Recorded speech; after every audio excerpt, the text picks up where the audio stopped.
Assalamualaikum warahmatullahi wabarakatuh. Bismillah, alhamdulillah, wassalatu wassalamu ala rasulillah wa ala alihi wa sahbihi wa mawala. La hawla wa la quwwata illa billah, amma ba'da. Pertama-tama marilah kita panjatkan puji syukur kehadirat Allah Subhanahu wa ta'ala, sehingga sampai dengan pagi hari ini kita masih bisa menikmati hidup, masih bisa diberi kenikmatan sehat, sehingga kita masih bisa melihat dunia dan seisinya serta menikmatinya. Tak lupa pula marilah kita haturkan sholawat serta salam kepada junjungan kita Nabi Agung Muhammad Sallallahu Alaihi Wasallam. Semoga kita semua bisa selalu istiqomah menjalankan sunnah-sunnah beliau, sehingga nanti di hari kiamat kita mendapat syafaat dari Nabi Muhammad Sallallahu Alaihi Wasallam. Allahumma amin. Para pendengar yang berbahagia, perkenalkan, nama saya Latifah. Dalam hal ini saya akan menyampaikan tentang menyusuri jejak profil Profesor Kiai Haji Abdul Qahar Mudzakkir. Beliau adalah salah satu pendiri dari Universitas Islam Indonesia. Baiklah, yang pertama akan saya sampaikan adalah beliau itu adalah di Suara Muhammadiyah itu dijuluki pemimpin teladan. Yang artinya apa? Yang artinya idola seluruh masyarakat Indonesia atau warga Muhammadiyah, paling tidak memberikan predikat bahwa beliau adalah pejuang kemerdekaan. Selain itu, yang melekat pada dirinya adalah beliau mendapat gelar sebagai ustadz, gelar tertinggi dalam bahasa Arab pada perguruan tinggi. Menunjukkan apa? Bahwa sepak terjangnya itu adalah cukup menonjol dalam pemahaman pemikiran Islam. Baiklah, yang pertama saya ingin menyampaikan tentang sejarah lahirnya beliau. Beliau lahir di Yogyakarta pada tahun 1908 pada tahun dan di kota Yogyakarta. Inilah Qahar Mudzakkir lahir. Nama beliau itu memang kadang sering dikacaukan dengan pemimpin pemberontak Islam di Sulawesi Selatan pada masa tahun 50-an, yaitu siapa? Qahar Mudzakkar. J.D. Letts misalnya dalam Soekarno, A Political Biography, telah membedakan dua Qahar pada naskah, tapi mengubahnya menjadi satu orang pada bagian indeks. Juga dalam Indonesia and Malay Student in Cairo in 1020, William R. Rolfe tak membedakan Qahar Mudzakkir dan Qahar Mudzakkar. Nah, kemudian apa? Belakangan Qahar Mudzakkir itu mengubah namanya menjadi Abdul Qahar Mudzakkir. Memang namanya itu mirip dengan nama pemberontak yang sering kelihatan berada di hutan-hutan itu. Namun, sebagai alasan yang menyebabkan ditambahnya Abdul di depan nama aslinya bukanlah itu. Nah, hal ini disampaikan atau diutarakan kepada oleh putranya yang kini menjadi dosen agama di UI, yaitu Rifki Abdul Qahar. Itu pertimbangan ayahnya adalah karena Abdul Qahar berarti hamba Tuhan, sedangkan kalau Qahar saja itu artinya Tuhan. Nah, kemudian menambah itulah alasan kenapa nama depannya ditambah dengan nama Abdul. Kemudian Abdul Qahar melalui pendidikannya di Sekolah Dasar Muhammadiyah Kota Gede, di mana ia besar dan wafat. Terus tanpa menyelesaikannya, tapi hanya sampai kelas 2. Kemudian sekolahnya itu dilanjut di pesantren Mambaul Ulum di Solo. Kemudian setelah menyelesaikan lanjutannya di pesantren Jamsaren di Jawa Tengah, beliau pun segera pula tamat di pesantren Termas. Pada tahun 1925 beliau meninggalkan Indonesia menuju Kairo. Pada waktu itu masih dalam usia 16 tahun. Di Kairo, beliau memasuki Darul Ulum, sebuah fakultas baru pada Universitas Fuad, kalau sekarang Kairo. Dan lulus dari universitas ini pada tingkat lanjut dalam hukum Islam, ilmu pendidikan, bahasa Arab dan Yahudi pada tahun 1936. Adapun sedikit gambaran tentang pengalaman beliau di Kairo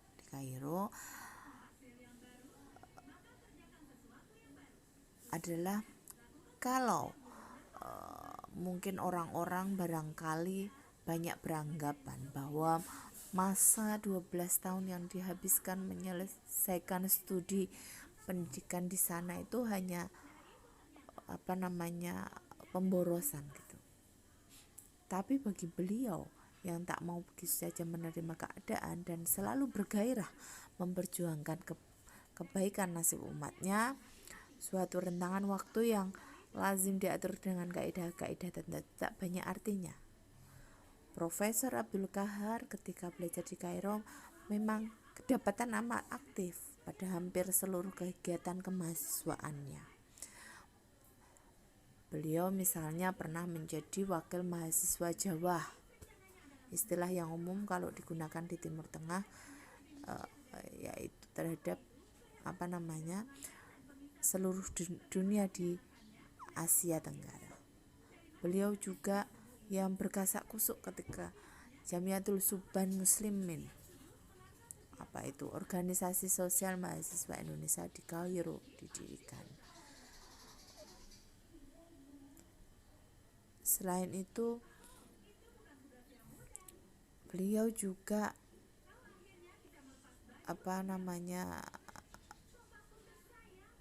mempunyai pengalaman yang juga mengesankan ketika beliau ikut membentuk Perhimpunan Indonesia Raya di Kairo pada tahun 1933. Dan di sini kemudian untuk kesekian kalinya beliau mendapat kehormatan ketika dipercayakan sebagai orang pertama pemimpin organisasi yang ternyata satu jaringan dengan Perhimpunan Indonesia di negeri Belanda yang dimotori oleh Muhammad Hatta.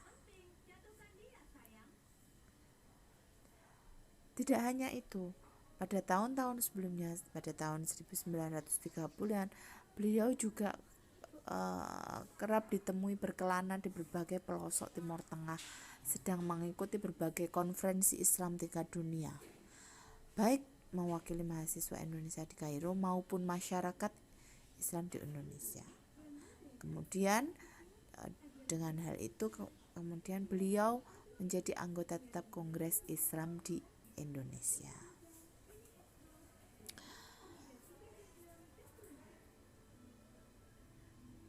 Setelah beliau itu kembali dari Kairo pada tahun kurang lebih 1938, Profesor Abdul Qahar mulai mengajar di Muallimin Muhammadiyah di Yogyakarta ini.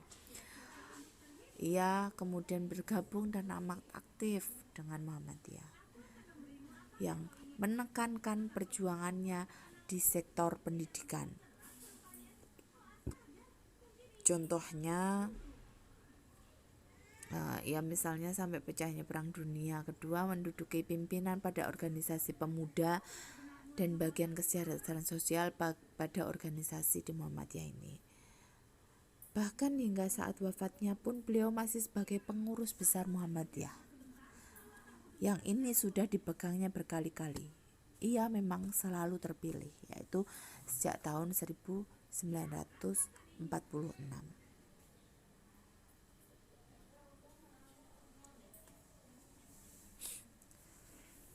Tapi kendati demikian, pada tahun pertama kedutaan di Indonesia itu sebenarnya beliau sudah terjun ke kancah politik secara langsung.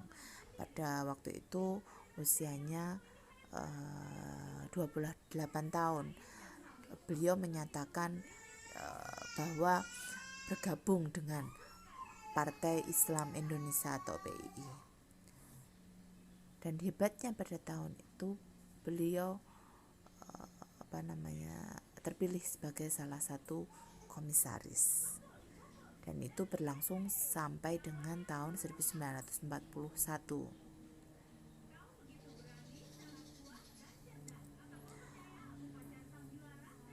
Selain itu, karir dalam sejarah politiknya juga tercatat sebagai subkomite pada badan yang disebut terakhir tadi, yaitu 9 anggota itulah termasuk Soekarno-Hatta ikut menandatangani Piagam Jakarta, yaitu Muqaddimah tidak resmi UUD 45. Agaknya bukanlah suatu hal yang kebetulan jika ia memiliki latar belakang yang demikian.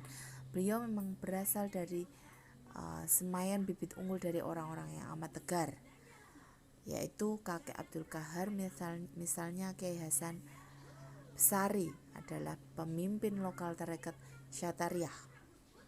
Pada awal-awal abad 19, kakeknya itu bersama Pangeran Diponegoro ikut dalam pemberontakan. Dan kemudian hari amat terkenal jabatan kakeknya ketika itu adalah komandan gerilya daerah. Sedangkan ayahnya yaitu Kiai Haji Muzakir ternyata bukan pula orang yang yang patut diperhitungkan. Beliau adalah segenerasi dengan pendiri Muhammadiyah, yaitu Kiai Haji Ahmad Dahlan. Ahmad Dahlan sendiri yaitu tidak lain merupakan paman beliau.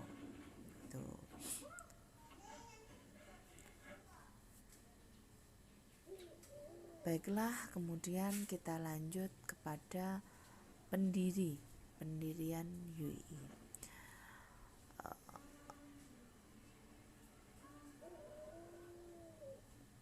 Beliau adalah sudah banyak diketahui bahwa beliau adalah salah satu dari pendiri Universitas Islam Indonesia.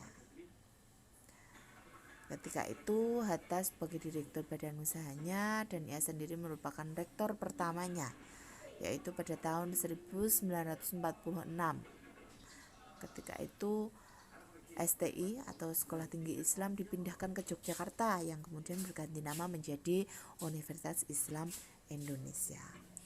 Tepatnya pada waktu itu, yaitu pada tanggal 10 Maret 1948. Bagi YUI, ia mempunyai arti sangat penting. Selain memang ia sendiri termasuk pendirinya, Profesor Abdul Qahar Muzakir merupakan orang pertama dan terlama yang memegang jabatan rektor. Jabatan itu dipegangnya selama tak kurang dari 12 tahun, yaitu dari tahun 1948 sampai dengan 1960. Itu pun setelah beberapa kali terpilih. dan akan dipilih lagi pada awal 60-an. Ia meminta agar jabatan rektor itu diserahkan kepada orang lain, dan beliau sendiri turun ketika itu menjadi dekan di Fakultas Hukum sampai dengar akhir hayatnya.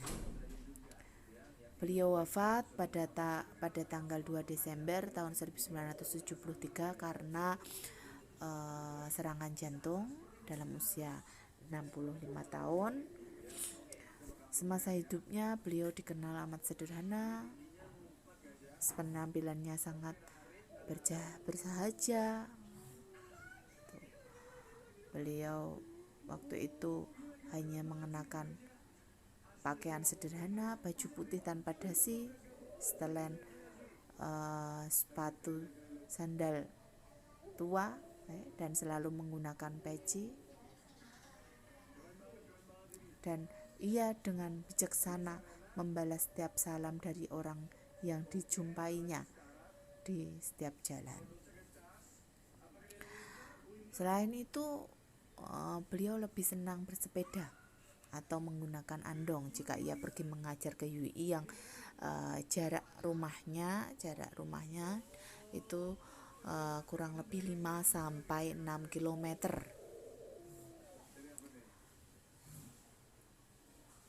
Kemudian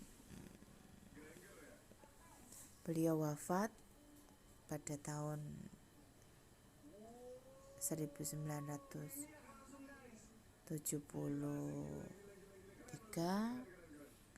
dan alhamdulillah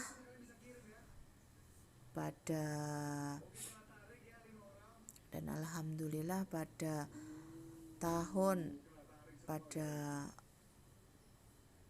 belum lama ini beliau mendapat gelar sebagai pahlawan nasional yang diberikan oleh presiden kita, yaitu Presiden Joko Widodo. Demikianlah yang bisa saya sampaikan sedikit tentang profil salah satu pendiri UI, yaitu Profesor Kiai Haji Abdul Qahar Mudzakkir. Semoga apa yang saya sampaikan ada manfaatnya, kurang lebihnya mohon maaf. Akhirul kalam, wabillahi taufiq wal hidayah. Wassalamualaikum warahmatullahi wabarakatuh.